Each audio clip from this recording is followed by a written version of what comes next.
നമസ്കാരം. കൈക്കൂലി കേസിൽ വിജിലൻസ് ഒന്നാം പ്രതിയാക്കിയ enforcement directorate assistant director Shekhar കുമാറിനെ മേഘാലയയിലെ ഷില്ലോങ്ങിലേക്ക് സ്ഥലം മാറ്റിയത് ഡൽഹിയിലെ പ്രത്യേക ടാസ്ക് ഫോഴ്സിന്റെ പ്രാഥമിക അന്വേഷണത്തിന് ശേഷം. ഇഡിയുടെ പ്രാഥമിക അന്വേഷണത്തിൽ ശേഖർ കുമാറിനെ കുറ്റക്കാരനായി കണ്ടെത്തിയിട്ടില്ലെന്നാണ് സൂചന. പരാതിക്കാരനായ അനീഷ് ബാബുവിൽ നിന്നുൾപ്പെടെ മൊഴികൾ ശേഖരിച്ചിരുന്നു. ഉദ്യോഗസ്ഥരെ സംശയനിഴലിൽ നിർത്തുന്ന സാഹചര്യത്തിലാണ് സ്ഥലമാറ്റമെന്നാണ് ഇഡി വൃത്തങ്ങൾ നൽകുന്ന വിവരം. അസിസ്റ്റന്റ് ഡയറക്ടർ മുകേഷ് കുമാറിനാണ് പകരം ചുമതല.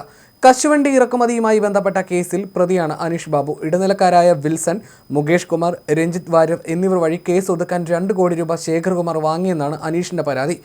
ഇഡിക്കെതിരായ അഴിമതി കേസിൽ CBIയും വിവരങ്ങൾ ശേഖരിച്ചിരുന്നു. CBIക്കും കാര്യമായ തെളിവൊന്നും കിട്ടിയില്ല. പതിവ് സ്ഥലമാറ്റത്തിൽ ഉൾപ്പെട്ട 16 പേരിൽ ഒരാളാണ് ശേഖർ കുമാർ എന്നാണ് ഇഡിയുടെ വിശദീകരണം. കേസ് ഒതുക്കി തീർക്കാൻ 2 കോടി രൂപ ഇടനിലക്കാർ വഴി ശേഖർ കുമാർ ആവശ്യപ്പെടുന്ന പരാതിയിലാണ് വിജിലൻസ് കേസെടുത്തത്. കേസിൽ ഇടനിലക്കാരായ 3 പേരെ വിജിലൻസ് അറസ്റ്റ് ചെയ്തിരുന്നു. ശേഖർ കുമാർ നൽകിയ ഹർജിയിൽ ഹൈക്കോടതി ജൂലൈ 3 വരെ അറസ്റ്റ് തടഞ്ഞിട്ടുണ്ട്. അതിനിടെ കൈക്കൂലി കേസ് പ്രതിയായ ഇഡി ഉദ്യോഗസ്ഥന്റെ സ്ഥലമാറ്റം അന്വേഷണത്തെ ബാധിക്കില്ലെന്ന് വിജിലൻസ് പറയുന്നു.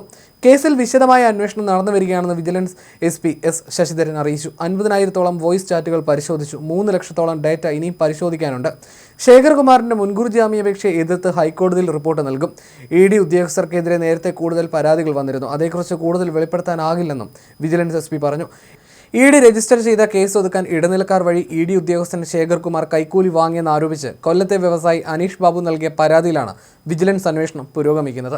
കേസിൽ പ്രതികളായ തമ്മനം സ്വദേശി വിൽസൺ, രാജസ്ഥാൻ സ്വദേശി മുരളി മുകേഷ്, ചാർട്ടേഡ് അക്കൗണ്ടന്റായ രഞ്ജിത്ത് എന്നിവരെ വിജിലൻസ് അറസ്റ്റ് ചെയ്തിരുന്നു. ഇവരിൽ നിന്ന് പിടിച്ചെടുത്ത ഗാഡ്ജറ്റുകൾ വിജിലൻസ് വിശദ പരിശോധനയ്ക്ക് അയച്ചിരിക്കുകയാണ്. ഫോൺ സംഭാഷണമടക്കം ശക്തമായ ഡിജിറ്റൽ തെളിവുകൾ നേരത്തെ വിജിലൻസിന് ലഭിച്ചിരുന്നു.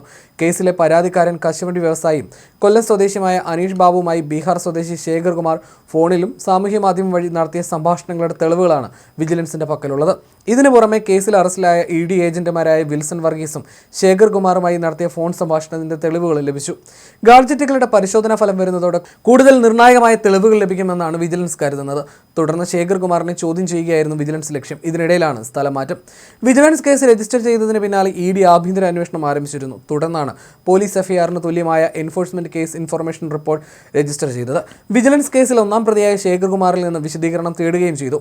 ഇടനിലക്കാർ വഴി കൈക്കൂലി ചോദിച്ചെന്ന് വിജിലൻസിന് പരാതി നൽകിയ അനീഷ് ബാബുവിനോട് ഡൽഹിയിലെ ഓഫീസിൽ ഹാജരാകാനും ഇഡി ആവശ്യപ്പെട്ടിരുന്നു.